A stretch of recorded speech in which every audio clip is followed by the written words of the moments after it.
अस्सलाम स्टूडेंट्स, मैं उम्मीद करता हूँ कि आप सब खैरियत से होंगे। आज हम फिज़िक्स का लेक्चर नंबर फर्स्ट स्टार्ट करने जा रहे हैं। चैप्टर नंबर 15 हमने कंप्लीट किया था। चैप्टर नंबर 15 इलेक्ट्रोमैग्नेटिक इंडक्शन था। इलेक्ट्रोमैग्नेटिक इंडक्शन में लास्ट टॉपिक अल्टरनेटिंग जनरेटर हमने पढ़ा था, जिसको एसी जनरेटर भी हम कहते हैं। एसी जनरेटर में हमने देखा कि आउटपुट में अल्टरनेटिंग करंट सिग्नल्स आ रहे थे। अल्टरनेटिंग सिग्नल्स, करंट सिग्नल्स का जब हमने पाथ को देखा तो वो साइनोसाइडल ग्राफ बना।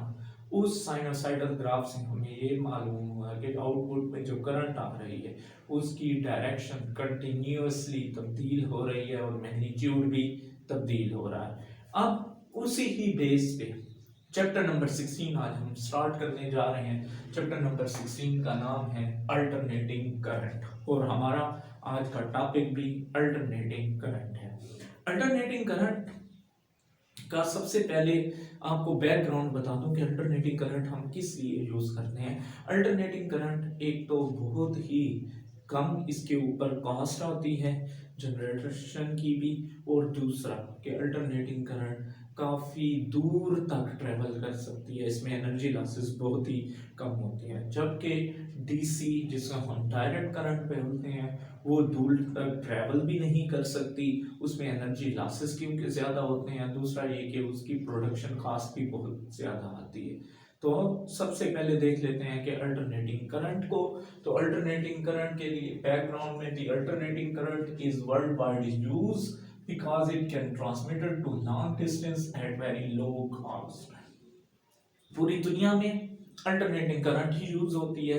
जो पावर जनरेशन प्लांट्स होते हैं वो अल्टरनेटिंग करंट को प्रोड्यूस करते हैं, उसके बाद उसको ट्रांसमिट किया जाता है ग्रिड स्टेशंस पे। ट्रांसमिशन के बाद इसके ऊपर एक तो खर्चा भी कम आता है। ट्रांसमिशन में आपके पास जो जनरेशन प्लांट्स होते हैं वो सिटीज से बहुत दूर दूर होते हैं, इसलिए लॉन्ग डिस्टेंस ट्रेवल करने के लिए अल्टरनेटिंग करंट इजीली ट्रेवल कर सकती है विदाउट एनर्जी लॉसेस। इसके एनर्जी लॉसेस होते तो हैं लेकिन बहुत ही कम होते हैं, जिसलिए हम प्रेफर करते हैं अल्टरनेटिंग करंट को। और दूसरा ये कि इसके ऊपर कॉस्ट भी बड़ी कम आती है। जिस तरह कोई हाइडल पावर प्लांट है, हाइडल पावर प्लांट में चलाने में बहुत ही कम कॉस्ट आती है, इसलिए अल्टरनेटिंग करंट इस्तेमाल की जाती है। सबसे पहले देख लेते हैं अल्टरनेटिंग करंट होती क्या है। The current which changes magnitude and direction continuously and periodically is called alternating current। वो करंट जो कंटिन्यूअसली, लगातार एंड पीरियोडिकली और साथ ही साथ आपके पास अल्टरनेटिंग करंट की दोनों चीजें क्या होती हैं, तब्दील होना हो। मैग्नीट्यूड भी बदल रहा है, मीन के कभी वो जीरो है कभी मैक्सिमम है। लास्ट लेक्चर में आप लोग स्टडी कर चुके हैं। एक ये बात, दूसरी डायरेक्शन भी कंटिन्यूअसली चेंज होती है। डायरेक्शन कैसे चेंज होती है, पहले वो पॉजिटिव पीक के साथ था फिर नेगेटिव पीक के साथ। हकीकत में क्या होता है कि जो आपके पास करंट सोर्स होती है उसकी हाफ साइकिल के बाद उसकी पोलैरिटी चेंज होती है। मीन के अगर मैं आपको ग्राफिकली दिखाऊं, ये एक सर्किट है जिसमें एसी सोर्स है। अब ये बर्ड लाइक या कर्व शो करता है कि सोर्स आपके पास एसी है। अगर यहाँ पे सोर्स पे फ्लैट लाइन होते हैं तो डीसी होती। ये दो टर्मिनल्स हैं ए और बी, ए पॉजिटिव है और बी आपके पास नेगेटिव है। ये एक सर्किट डिजाइन हुआ है जिसके अंदर एक रेजिस्टर आर क्या है, कनेक्ट है। इस सूरत में अगर आपने लास्ट लेक्चर में देखा हो तो पहले आपके पास इस तरह से ग्राफ आ रहा था। ये आपके पास एक पॉजिटिव पीक थी, इसके अंदर पॉजिटिव वैल्यूज थी। अब इस चीज को हम देखेंगे नेक्स्ट पॉइंट पे कि अगर time period 0 to t half हो, इस पॉइंट को हम तकसीम कर देते हैं टाइम पीरियड में, t half and next t half. Total time period 0, यहां पे t/4, यहां पे t/2, यहां पे 3t/4 और यहाँ पे दोबारा आपके पास 4t बनेगा तो t, तो ये आपके पास नेगेटिव पीक। अब इसी ही चीज को हम देखते हैं कि एक्सप्लेनेशन में देखते हैं in figure A the terminal A of the source is positive with respect to terminal B during time interval 0 to t half। First peak आपके पास लास्ट लेक्चर के मुताबिक इक्वेशन आपको याद होनी चाहिए, I is equal to I naught sine omega t. इस equation के तहत आपने लास्ट लेक्चर में देखा था कि आपके पास फर्स्ट वैल्यू पीक्स आपके पास इस इक्वेशन में पुट करने के लिए पॉजिटिव वैल्यूज आ रही थी। इस टाइम क्या होगा कि फिगर ए में ए टर्मिनल और बी टर्मिनल एक्ट कैसे करेंगे, ए पॉजिटिव होगा और बी नेगेटिव होगा। किस टाइम पीरियड के लिए, हाफ टाइम पीरियड के लिए। आप देखेंगे ये हाफ साइकिल है, 0 से t हाफ तक, इसमें वैल्यूज आपके पास पॉजिटिव आएंगी।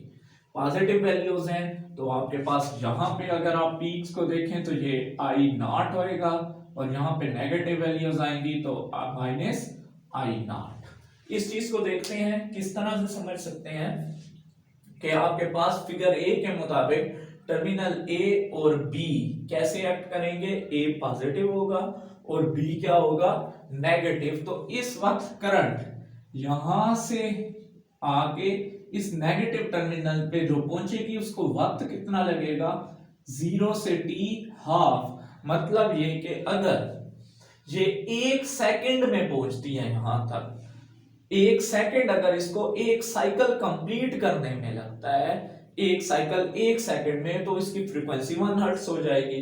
तो इस सूरत में जो आपके पास फर्स्ट हाफ साइकिल होगा वो 0 से t हाफ तक कंप्लीट होगा। तो फर्स्ट हाफ साइकिल में ये पॉजिटिव वैल्यू देगा, इसकी पोलैरिटी यही रहेगी। नेक्स्ट हाफ साइकिल में क्या होगा कि इसकी पोलैरिटी चेंज हो जाएगी, जो पॉजिटिव टर्मिनल था वो नेगेटिव बन जाएगा और जो नेगेटिव था वो क्या बन जाएगा, पॉजिटिव। अब पहले आपके पास करंट ए से बी तक गई है ये हाफ साइकिल में, नेक्स्ट हाफ साइकिल में अब करंट बी से किसकी तरफ जाएगी, ए की तरफ। तो आपको करंट के एरोज भी इस बात को शो करने हैं। नेक्स्ट पॉइंट पे जाते हैं, हम इसको किस तरह से डिफाइन कर सकते हैं। हमने इस तरह बात की कि positive half cycle with respect to terminal B during time interval 0 से t हाफ तक आपके पास ए पॉजिटिव रहेगा और बी नेगेटिव रहेगा जब टाइम पीरियड 0 से t हाफ होगा, इस जगह तक। फिर आपके पास यहां से यहां तक करंट पहुंच गई हाफ टाइम पीरियड में। नेक्स्ट टाइम में क्या होगा कि आपके पास फिगर बी में शो है कि टाइम इंटरवल t हाफ से t तक, after that the terminal a again becomes positive and next cycle is start. इस बात का ये मतलब है कि आपके पास अब टर्मिनल ए और बी अपनी पोलैरिटीज चेंज करेंगे। अब इसको चेंज करने के बाद क्या होगा कि आपके पास पहले अगर इस तरह से क्लॉकवाइज करंट थी, अब ये करंट किस तरह होगी, इस तरह से एंटी क्लॉकवाइज। तो डायरेक्शन चेंज हो गए। हमने क्या बोला था कि कंटिन्यूअसली डायरेक्शन भी चेंज होगी और मैग्नीट्यूड, यहां पे मैग्नीट्यूड्स भी तब्दील हो रहे हैं। नेक्स्ट पॉइंट पे जाते हैं कि आपके पास फिर क्या होगा कि ये दोबारा से b और ये टाइम कितना लगेगा, t हाफ से t तक, इस जगह तक। अब दोबारा ये यही वाला साइकिल स्टार्ट हो गया। इस बात का ये मतलब हुआ कि ये दोबारा पिक्चर यहां से यहां पे कन्वर्ट होगी, a दोबारा पॉजिटिव हो, तो इसने पोलैरिटी भी चेंज की। तो इस डेफिनेशन के तहत हम अल्टरनेटिंग करंट को यूं भी डिफाइन कर सकते हैं कि वो करंट जो अपनी पोलैरिटी और मैग्नीट्यूड कंटिन्यूअसली तब्दील करती है, तो वो आपके पास करंट अल्टरनेटिंग करंट कहलाती है। या यूं मैं कहूं कि वो करंट जो हाफ साइकिल पे यहां से लेके यहां तक हाफ टाइम पीरियड में अपनी पोलैरिटी चेंज करती है आफ्टर एवरी हाफ साइकिल। हर हाफ साइकिल के बाद, इस हाफ साइकिल में देखें तो ये हाफ साइकिल बना है इससे और ये हाफ साइकिल बना है इससे, तो दोनों हाफ साइकिल्स के बाद इसने अपनी पोलैरिटी क्या की है, चेंज किया है। इसका मतलब ये कि कंप्लीट हाफ साइकिल पे आपके पास ये अगेन फर्स्ट कंडीशन पे आ जाएगा। जब ये कंप्लीट होगा हाफ साइकिल, ये वाला और ये वाला, तो ये इस तरह से ये दोबारा आपके पास अपनी ओरिजिनल पोजीशन में आ जाएगा, तो नेक्स्ट साइकिल के लिए रेडी हो जाए। तो आपके पास फिर टाइम पीरियड क्या होता है? टाइम पीरियड वो टाइम इंटरवल टी है जिसमें इस वोल्टेज सोर्स ने अपनी पोलैरिटी चेंज की है, उस टाइम को हम क्या लेते हैं? Time period. किसी चीज का भी है टाइम पीरियड, आप आगे भी लिख सकते हैं कि टाइम पीरियड ये किस चीज का है, तो टाइम पीरियड ऑफ, ये आपके पास किसका आ जाएगा? AC, time period of alternating voltage. Voltage भी दे सकते हैं कि ये टाइम पीरियड किस चीज का है? अल्टरनेटिंग वोल्टेज का है।